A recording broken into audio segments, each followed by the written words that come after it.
Alhamdulillah, alhamdulillahilladzi anzala as-sakinata fi qulubil mu'minin liyazdadu imanan ma'a imanihim.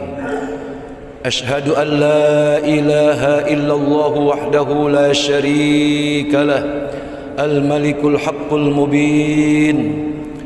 Wa ashhadu anna Muhammadan abduhu wa rasuluhu al-mab'usu rahmatan lil alamin. Allahumma salli wa sallim wa azim wa karrim wa barik ala hadzal nabiyil karim sayyidina wa habibina wa syafi'ina wa qurrati a'yunina wa maulana Muhammadin sayyidil anbiya'i wal mursalin wa imamil muttaqin wa ala alihi wa sahbihi ajma'in. Amma ba'du, fa ya ibadallah, usikum wa nafsi bitaqwallah.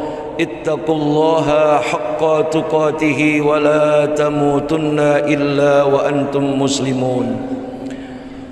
Hadirin sidang salatul Jum'ah Masjid Jami' Al-Ikhlas, semoga kita semua diberkahi, dirahmati dan dimuliakan oleh Allah Subhanahu wa taala.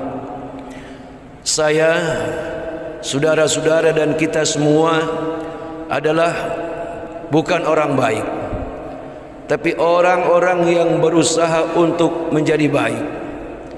Saya, saudara-saudara dan kita semua bukan ahli pendosa, tapi orang-orang yang berusaha menghindari dari segala macam bentuk dosa.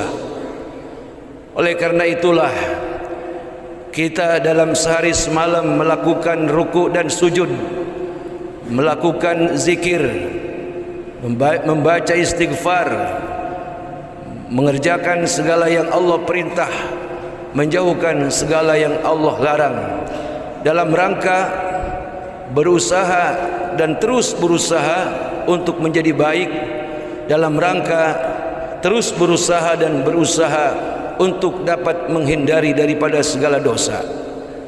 Kenapa demikian, saudara-saudara?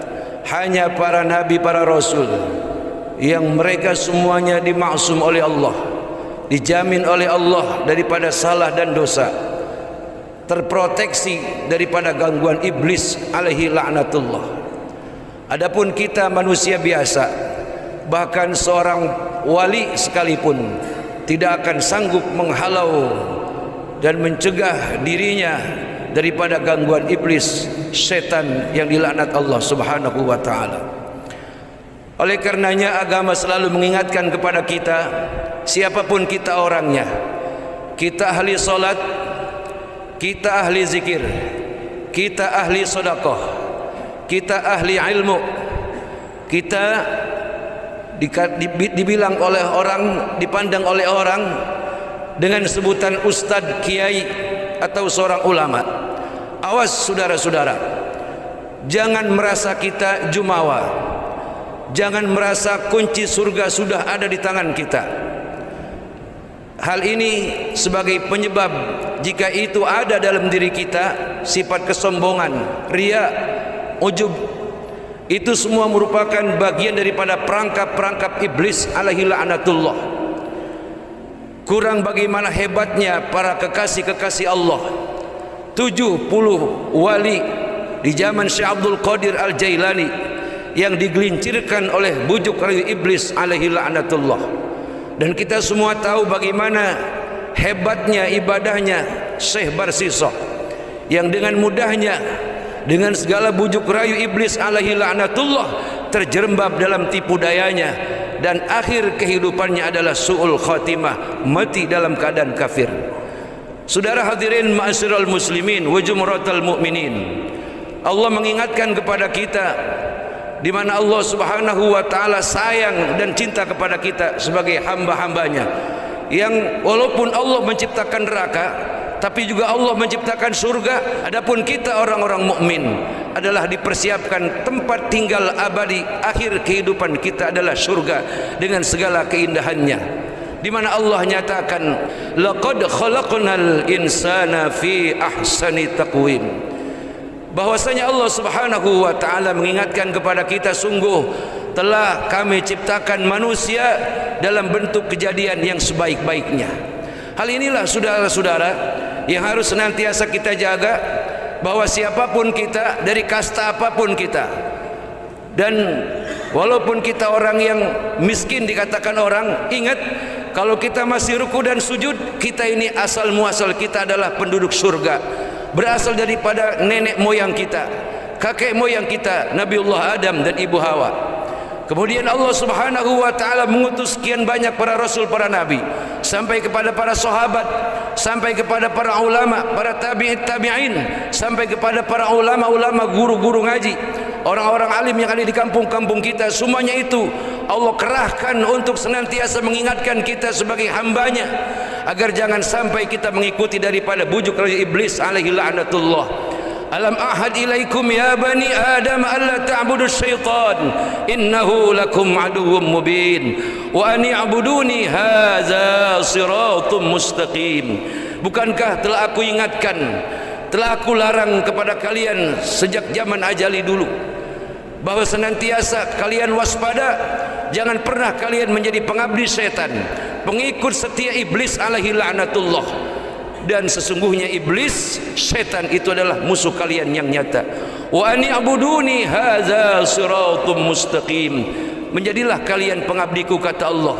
Rukuk dan sujud kepada Allah Subhanahu wa taala dengan menjalankan segala yang Allah perintah dan meninggalkan segala upaya dan usaha kita dengan memohon rahmat Allah untuk meninggalkan yang Allah larang. Dan ini yang dikatakan Allah, hadza siratum mustaqim, jalan yang penuh keridhaan Allah, jalan yang lurus, jalan yang tidak akan membuat kita tersesat untuk menuju surganya Allah Subhanahu wa taala. Saudara hadirin ma'asyiral muslimin wa jumratal mu'minin rahimakumullah. Oleh karenanya kita diberikan oleh Allah sosok nabi yang akhlaknya luar biasa.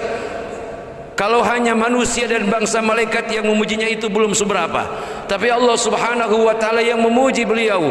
Wa innaka la'ala khuluqin azim. Sungguhnya engkau wahai Muhammad memiliki budi pekerti, akhlak yang luhur, mulia lagi tinggi. Inilah saudara-saudara yang saya katakan tadi. Tidak perlu kita dengan solat kita menyombongkan diri bahwa kita ahli ibadah. Tidak perlu dengan ilmu yang ada pada kita mengatakan bahwa kita memiliki kunci-kunci sorga, sehingga kita gampang memvonis orang kafir, orang itu munafik, orang itu fasik. Dan kita jangan bangga kalau kita menjadi orang-orang yang ahli sedekah. Kalau sedekah itu bisa mengangkat kita, menghantarkan kita ke jalan surganya Allah Subhanahu wa taala. Tidak, saudara-saudara. Sekali lagi tidak. Kalau bukan dengan rahmat Allah, kalau bukan dengan ridhonya Allah Subhanahu wa taala, kasih sayangnya, dari sekian banyak amal-amal yang kita kerjakan, tidak akan pernah kita menjumpai surga tanpa adanya ridha Allah Subhanahu wa taala. Lalu apa yang ingin saya katakan? Merendahlah diri kita kepada Allah. Rendah hatilah kita di tengah-tengah manusia, apapun pangkatmu dan apapun itu gelarmu dan bagaimanapun kehebatan dirimu. Sebab pada kau saat ruku dan sujud, kepalamu yang mulia ini, yang kau katakan terhormat ini, Allah sejajarkan dengan dua tapak kakimu. Itu artinya ketika di hadapan Allah Subhanahu wa taala, tidak ada orang yang paling hebat, tidak ada orang yang paling mulia selain daripada ketakwaannya kepada Allah Subhanahu wa taala. Berakhlak yang mulia, inilah upaya dan usaha kita dalam rangka mencontoh daripada kudwah kita, uswah kita, junjungan alam baginda Nabi besar Muhammad sallallahu alaihi wasallam. Dan Allah tidak memuji tentang ketampanan Nabi, tentang kehebatan Nabi, banyak ibadahnya Nabi, tapi Allah memuji Nabi dengan akhlak budi pekerti yang luhur, yang mulia, yang itu menjadi pelajaran bagi kita semua.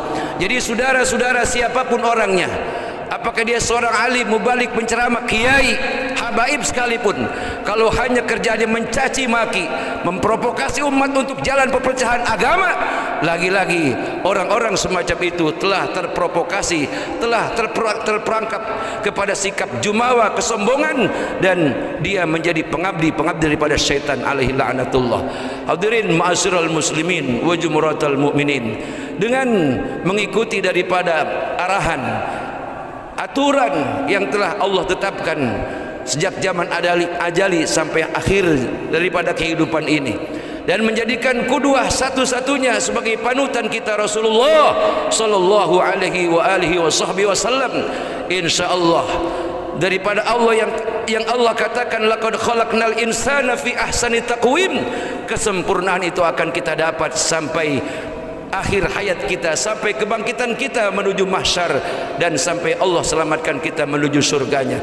Tapi kalau sebaliknya, keingkaran demi keingkaran, pembantahan demi pembantahan, nasihat tidak cukup bagi orang-orang yang hatinya keras.